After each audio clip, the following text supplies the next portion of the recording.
समासीन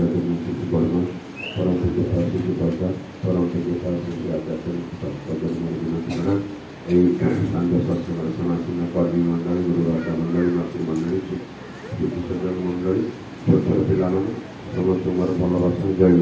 जहाँ समय अतिक्रांत आज उद्यापन दिवस आर विशेष भाव कि ना जेहेतु उद्यापन दिवस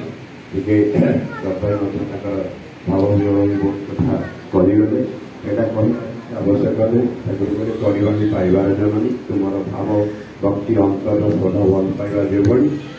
तुम प्राप्ति से यहाँ कहबार व्याख्या कर आवश्यक नहीं तथापि से अनुभूतिर कथा विपद कहदे जहाँ हो सर्वोपरि जे मानस सदर मानस तार अनुभूति कथा से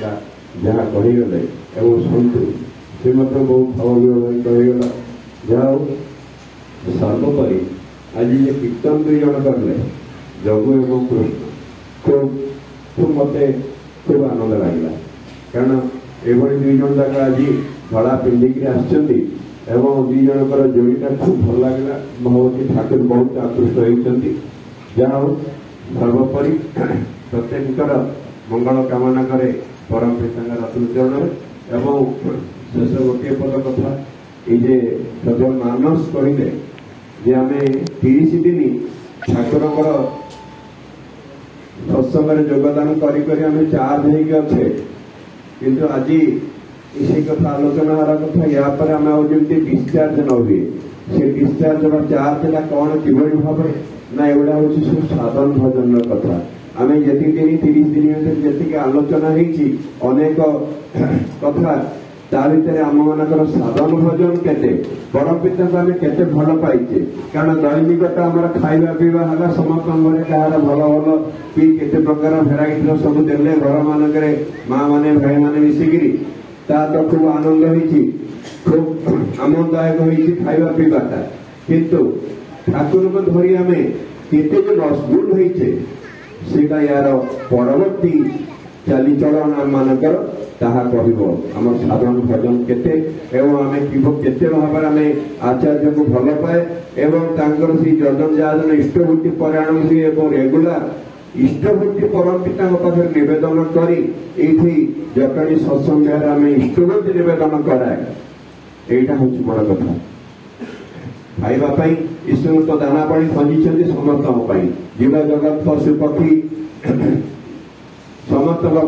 प्रत्येक प्राणी जगत ईश्वर सृष्टि रखी खाଇବା सृष्टि कर रखी तेणु आम कि खाई कले कि बड़ कथा किसी नुहे बड़ कथा हूँ धरी चलवा ये गोटे पद कह आचार्य गोटे पद कथा काली बहुत भाव से तो आलोचना करुले आम अभिजीत भाई आ सुंदर आलोचना भी कर आचार्य कहते वर्तमान जे आचार्य तत्कालीन लगाइला छिड़ा युवक मान भाई और 10-12 जन युवक पिला छिड़ा मो अच्छी यही समय आलोचना कहते ठाकुर को छाड़ी पाइबाटा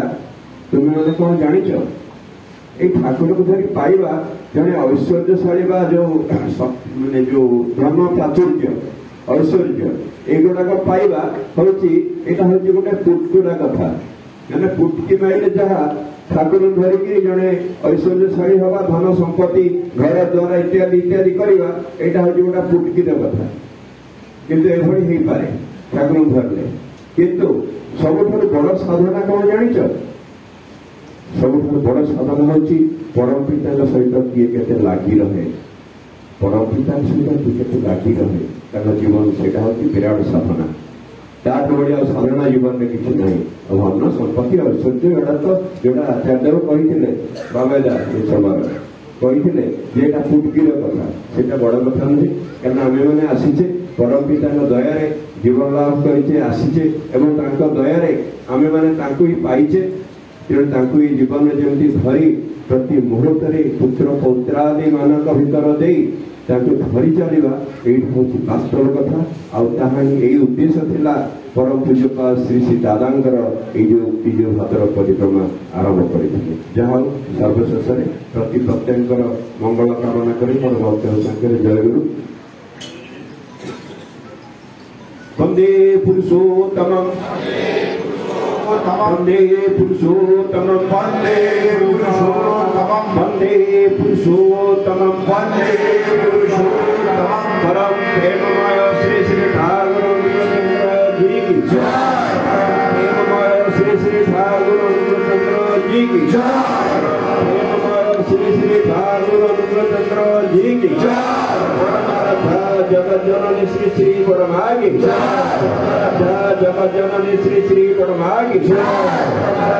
जगत जननी श्री श्री परमा की जय। परम पूज्यपा श्री श्री बड़दा की जय।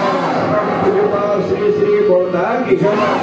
पूज्यपा श्री श्री बड़दा की जय। परम पूज्यपा श्री श्री आचार्य देव की जय। पूज्यपा श्री श्री आचार्य देव की जय। पूज्यपा श्री श्री आचार्य देव की जय। संगा की जय। संगा की जय। संगा की जय। वंदे पुरुषोत्तमं वंदे पुरुषोत्तमं वंदे आर्य पित्रे वंदे आर्य पित्रे वंदे मातृवर्गं वंदे मातृवर्गं वंदे कृष्णदैवतं वंदे कृष्णदैवतं वंदे पुरुषोत्तमं वंदे पुरुषोत्तमं वंदे पुरुषोत्तमं वंदे पुरुषोत्तमं परम प्रेममय श्री श्री ठाकुर जी की जय। जय।